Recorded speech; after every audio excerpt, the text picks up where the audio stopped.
Drama serial रद्द की आने वाली एपिसोड में आप देखेंगे कि आखिरकार ज़ैन की और ईमान की इंगेजमेंट की तकरीब होती है और वो दोनों बहुत ज़्यादा खुश होते हैं। ईमान कुछ परेशान से नज़र आ रही होती है, इसलिए ज़ैन फिर उसे इस बात का कहता है कि ये हमारा रिश्ता होने जा रहा है तो तुम्हें अपनी परेशानियाँ भी मुझसे शेयर करनी चाहिए। और वो दोनों बहुत खुश होते हैं, लेकिन सलार बहुत ही ज़्यादा परेशान होता है। वो जा रहा होता है, उसका भाई उसे रोक लेता है, कहता है कि ऐसा कौन सा ज़रूरी काम है जो तुम्हारा जाना ज़रूरी है। सलार जाने की कोशिश करता है, लेकिन उसका भाई ज़बरदस्ती उसे रोक लेता है। सलार को बहुत ही ज़्यादा गुस्सा आ रहा होता है, लेकिन वो अपने आप पर कंट्रोल कर रहा होता है और उसका भाई उसे पकड़ कर फिर घर ले जाता है।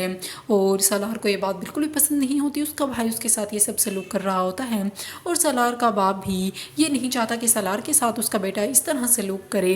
और फिर वो अपने अब्बू से कह रहा होता है कि ये आपका बेटा है, लेकिन आप मुझे मजबूर नहीं कर सकते कि मैं सलार को अपना भाई तस्लीम करूं।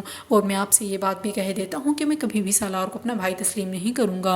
और दूसरी तरफ ज़ैन की माँ, जो कि इस शादी से बिल्कुल भी खुश नहीं होती, अब ज़ैन का बाप उसे समझाने की कोशिश कर रहा होता है कि बच्चों की खुशी में खुश होना चाहिए और ऐसा बिल्कुल भी नहीं होना चाहिए जैसा तुम कर रही हो और जैसा तुम चाहती हो। लेकिन वो तो बिल्कुल भी खुश नहीं होती। और दूसरी तरफ वो इंगेजमेंट की तकरीब में ये भी देख लेती है कि उसकी बहन और उसका बहनोई कुछ खुश नज़र नहीं आ रहे।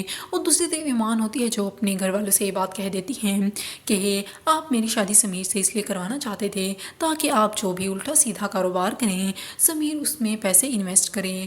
और वो ये बात अपने बहनोई से कह देती हैं। और दूसरी तरफ सालार की सौतेली माँ जो ये फैसला कर लेती हैं कि अब वो सालार की शादी करवा कर ही रहेगी, इसलिए वो सालार के अब्बू से कह देती है कि मैंने सालार के लिए रिश्ता देख लिया है और अब सालार की शादी होगी, ये फ़ैसला मैं कर चुकी हूँ। और दूसरी तरफ सालार जब ये देखता है कि ईमान की उससे मंगनी हो चुकी है और ईमान ने ज़ैन को बड़ी खुशी से अंगूठी पहनाई है, तो वो टूट कर ही रह जाता है और वहाँ से चला जाता है।